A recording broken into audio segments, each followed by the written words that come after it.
Assalamualaikum warahmatullahi wabarakatuh. Selamat pagi anak-anak semua. Bagaimana kabarnya hari ini? Semoga selalu sehat, selalu dalam lindungan Allah Subhanahu wa taala. Amin ya rabbal alamin. Udah pada sarapan kan dan membaca doa? Ya, ingat sebelum belajar itu membaca doa dan sholat duha dulu ya. Ya, hari ini kita akan belajar fikih ya, dipersiapkan buku fikihnya. Sudah siap untuk belajar hari ini ya? Semangat!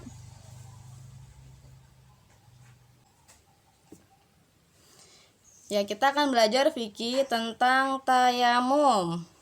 Sebelumnya ada yang udah pernah tahu apa itu tayamum atau ada yang udah pernah praktek? Ya, jadi tayamum itu sebagai pengganti wudhu dan mandi wajib ya, karena tidak ada air. Jadi ketika tidak ada air, sudah masuk waktunya sholat, kita harus tetap melaksanakan sholat ya, meskipun tidak ada air, tidak bisa wudhu, tapi kita bisa bertayamum, yaitu dengan menyapukan debu yang suci pada muka dan tangan sebagai pengganti wudhu dan mandi besar dengan syarat-syarat tertentu. Jadi tadi ya, misalkan nih udah masuk waktunya sholat, tapi benar-benar itu di mana-mana tidak ada air, di tetangga tidak ada air, terus di kampung sebelah juga tidak ada air, benar-benar kekeringan, itu sangat darurat, jadi diperbolehkan tayamum. Nah, jadi alat tayamum ini tanah suci yang ada debunya, jadi tanah itu suci, bersih ya, debunya juga bersih, bukan tanah yang berlumpur, bernajis atau berbingkah kayak berbongkah-bongkah, bulat-bulat gitu, kering. Itu tidak bisa, jadi harus debu yang sangat tipis, debu yang suci. Pasir halus atau pecahan batu halus boleh dijadikan alat melakukan tayamum.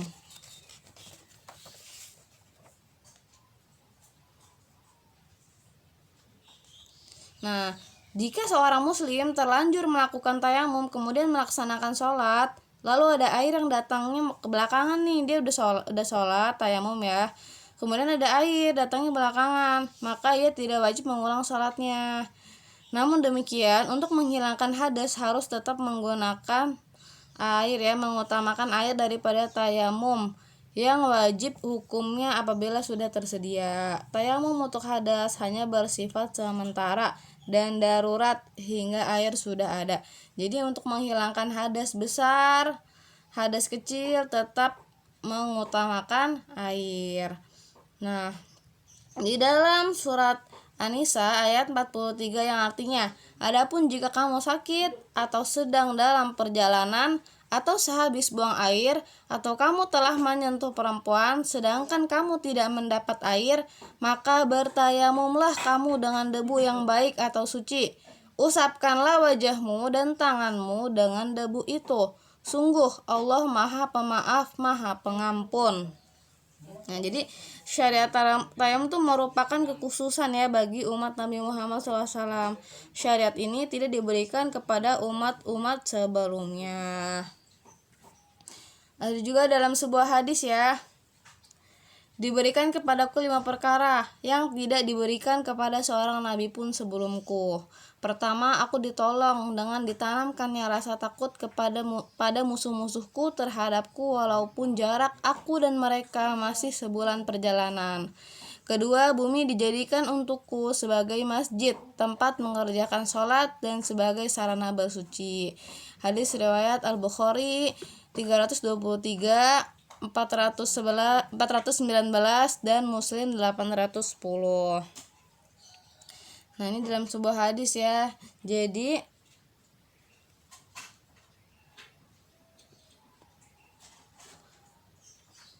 untuk selanjutnya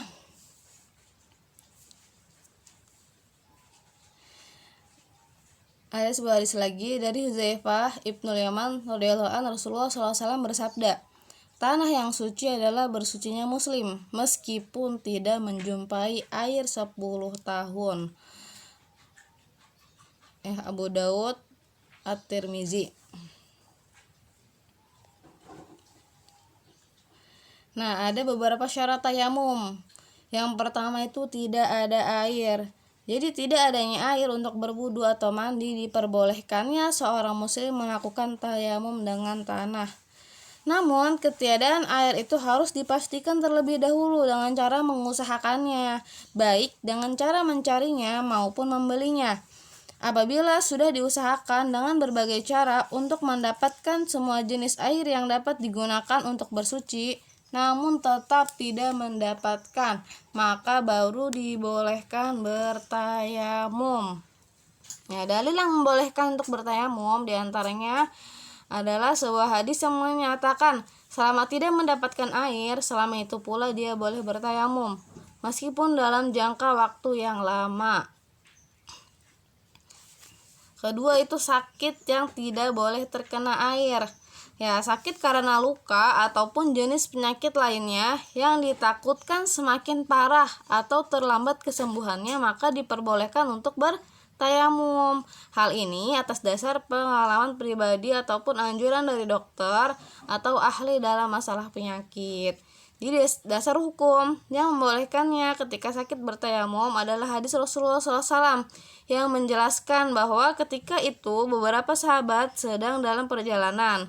Salah seorang dari kami tertimpa batu dan terluka kepalanya. Namun ia harus mandi besar. Lalu ia bertanya kepada temannya, "Apakah kalian memperbolehkan aku bertayamum?" Teman-temannya menjawab, "Kami tidak menemukan keringanan bagimu untuk bertayamum, sebab kamu bisa mendapatkan air." Lalu mandilah orang itu dan kemudian meninggal akibat mandi. Ketika kami sampai kepada Rasulullah SAW dan menceritakan hal itu, bersabdalah beliau, "Mereka telah membunuhnya. Semoga Allah memerangi mereka.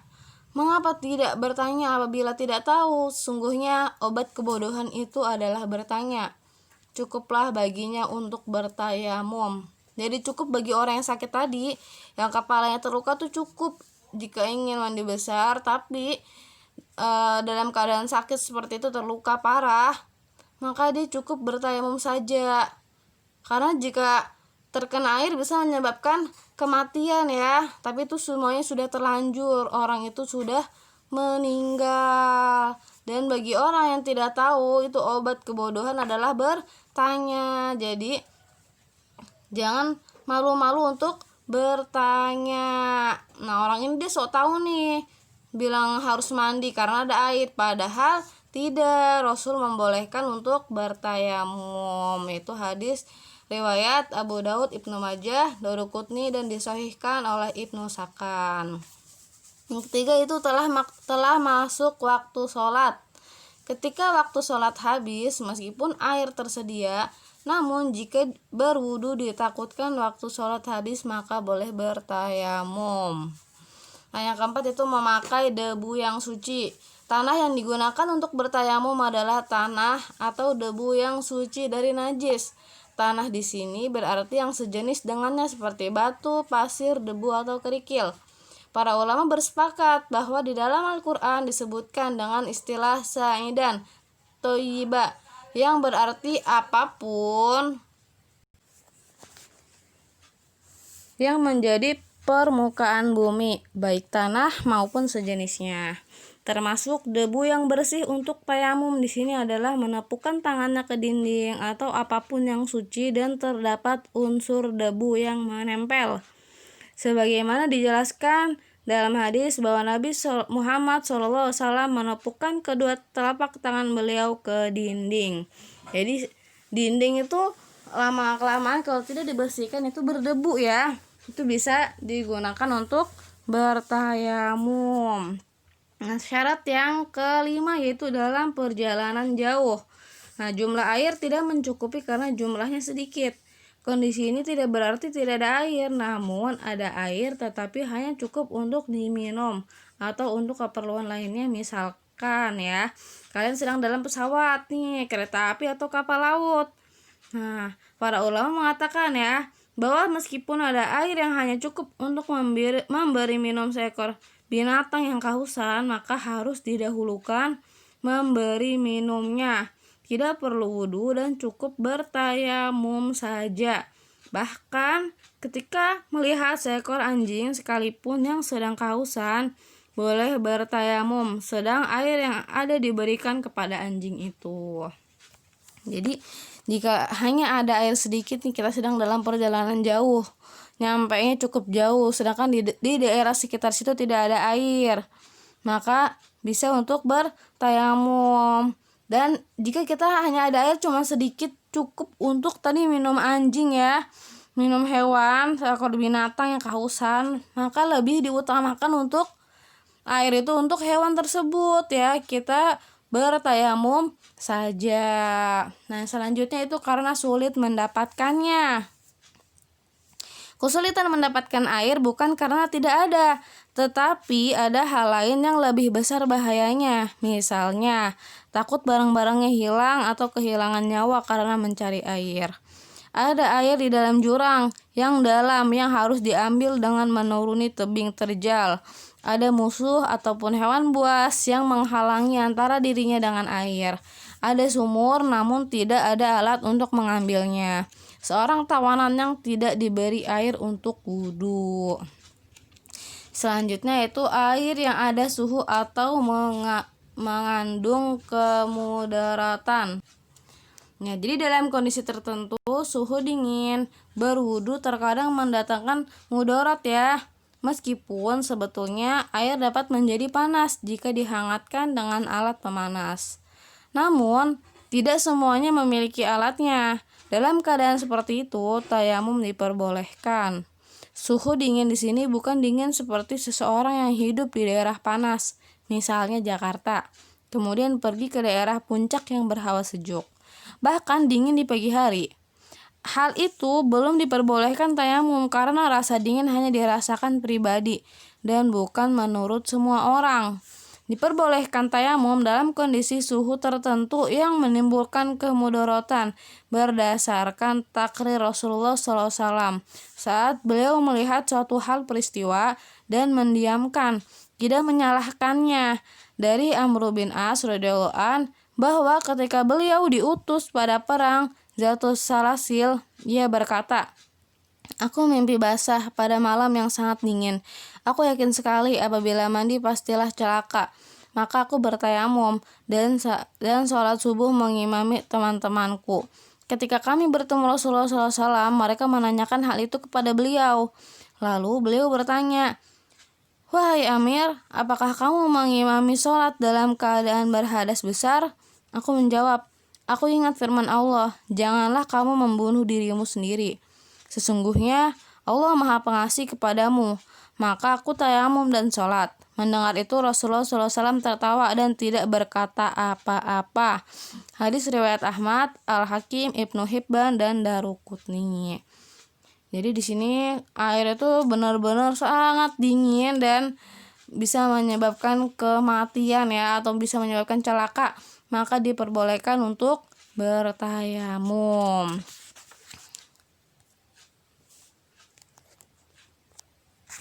Nah, selanjutnya yaitu rukun tayamum. Yang pertama yaitu niat bertayamum karena Allah. Yang kedua, mengambil debu halus untuk diusapkan pada muka. Yang ketiga, mengusap kedua belah tangan hingga siku dengan 2 kali usapan dengan debu tersebut. Yang keempat, tertib dan berurutan. Jadi tidak boleh ya dibalik-balik, misalkan mengusap tangan dulu baru muka terus baru niat, itu tidak boleh. Jadi harus berurutan. Nah, sunnah tayamum itu apa aja? Yang pertama itu membaca basmalah. Kedua, mendahulukan yang kanan. Ketiga, dikerjakan secara beriringan atau al-muwalah. Ya, jadi maksudnya setelah melakukan rukun yang satu segera disusul dengan melakukan rukun berikutnya. Tadi kan misalkan kayak tadi sudah niat, habis niat udah langsung ngambil debu. Jangan niat, misalkan niatnya sekarang, nanti beberapa jam kemudian baru ngambil debu, terus baru mengusapkan ke muka.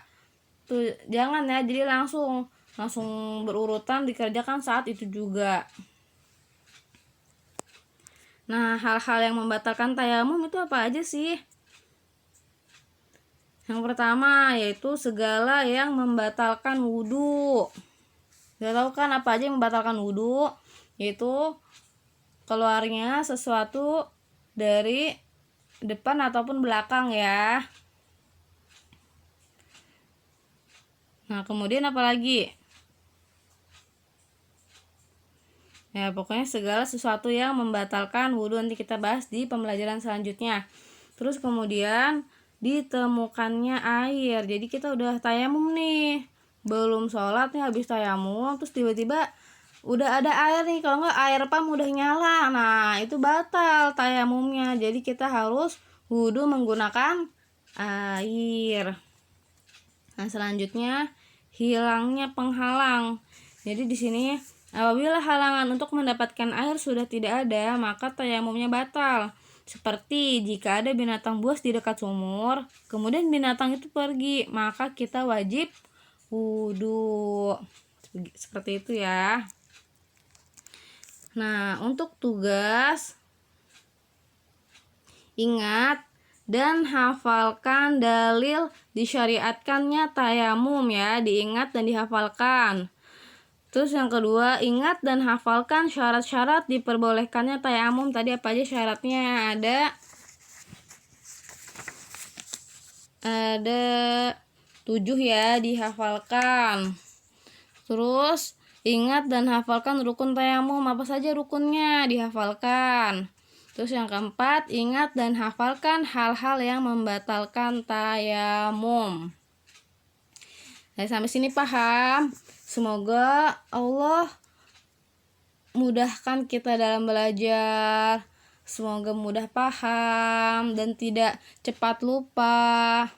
Dan bisa dipraktekkan ya di suatu hari nanti ketika benar-benar tidak ada air. Semoga kita selalu bisa menemukan air ya di saat seperti ini. Alhamdulillah air masih melimpah ruah. Tapi ingat, kita harus selalu menghematnya, tidak boleh boros.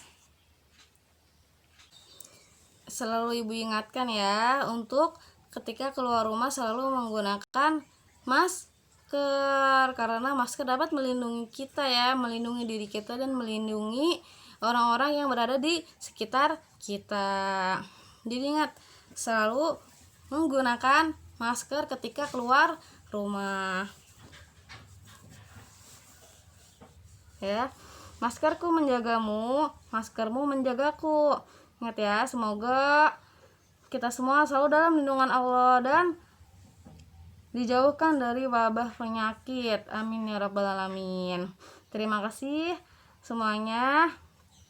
Tetap semangat. Subhanakallahumma bihamdika asyhadu alla ilaha illa anta astaghfiruka wa atubu ilaik. Wassalamualaikum warahmatullahi wabarakatuh.